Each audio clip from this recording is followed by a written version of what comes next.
لەسەر گەڕانەوەی ڕاژەی مامۆسایانی کەرکووک بۆ سەر ناوەند ڕاجایی دەکەوێتە نێوان بەشی خوێندنی کوردی و لقی کەرکووکی یەکێتی مامۆسایانی کوردستانەوە. بەڕێوەبەری بەشی خوێندنی کوردی دەڵێت لەگەڵ ئەو هەوڵانە نین و بە پێویستی دەزانێت حکوومەت یاریێم چارەسەری کێشەی مامۆستایان بکات، نەک هەوڵ بدەن ڕاژەکانیان بگێڕنەوە سەر بەغداد. گواستنەوەی مامۆستایان و فەرمانبەرانی خوێندنی کوردی بۆ سەر بەغدا پێویستی بە قەرارێکی سیاسی گەورە هەیە کە حکوومەت یاریێمی کوردستان و حکوومەتی بەغا ڕێکەون لەسەری. ئەمە خاڵی یەکەم. خاڵی دووەم سەبارەت بە خۆمان وەکو مامۆستای کورد بە هیچ شێوەیەک ئێمە ئامادە نین بۆ بگەڕێنەوە سەر بەغدا. ئەگەر ئێمە پەروەردەیەکین مامۆستایەکی سەر بە میلات یاریێمی کوردستان بۆ ئێمە بگەڕێنەوە سەر بەغا، ویان ئەگەر فەرمانبەر ئێمە زیادین بۆ بەس ئێمە زیادین. ملیۆن و 400,000 موچەخۆری حکوومەت یاریێمی کوردستان هەیە، تەنیا 8,000 کەسەی فەرمانبەر و مامۆستای خوێندنی کوردی زیادە. ئێمەش موچەمان لە حکوومەت یاریێمی کوردستان دەوێت و ئەبێ موچەکەشمان چاکە و ئەبێ موچەکەشمان بەئەخی پێبدا و ئەو پاشەکەوتەکەم کاتەوە شان بەشانی مامۆستایان و فەرمانبەرانی یاریێمی کوردستان ئەبێ موچەمان پێ بدا و پێمان باشە لەسەر میلات یاریێمی کوردستان بین.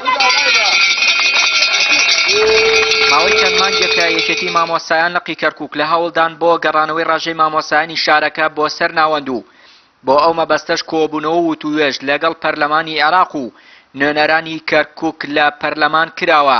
ئەندامێکی لقی کەرکووکی یەکێتی مامۆستایان دەڵێت لە هەوڵەکانیان بەردەوامن تا ئەو کاتەی ڕاژەی مامۆستایان دەخەنەوە سەر ناوەند.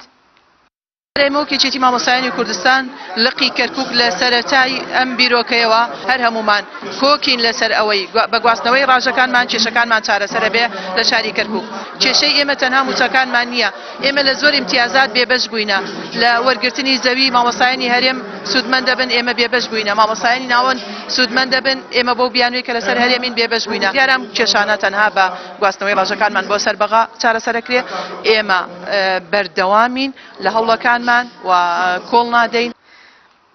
لە سەرەتای دروستبوونی قەیرانی دارایی لە هەرێمی کوردستان خۆپیشاندان و ناڕەزایی بەشێک لە مامۆستایانی کەرکووک بەڕێوە چوو کە تیایدا داوای سەرفکردنی موچەیان لە بودجەی پترۆدۆلار و گەڕانەوەی ڕاژەکانیان بۆ سەر ناوەند دەکرد. وێڕای سەرفکردنی بڕی ملیۆنێک دۆلار بۆ سەر موچەکانیان، بەڵام تاکوی ئێستا هەوڵەکان بۆ گەڕانەوەی ڕاژەی 8,000 مامۆستای خوێندنی کوردی بۆ سەر ناوەند سەرکەوتوو نەبووە. چیانووری کەناڵی ئاسمانی پەیام، کەرکووک. بەڕێوەبەری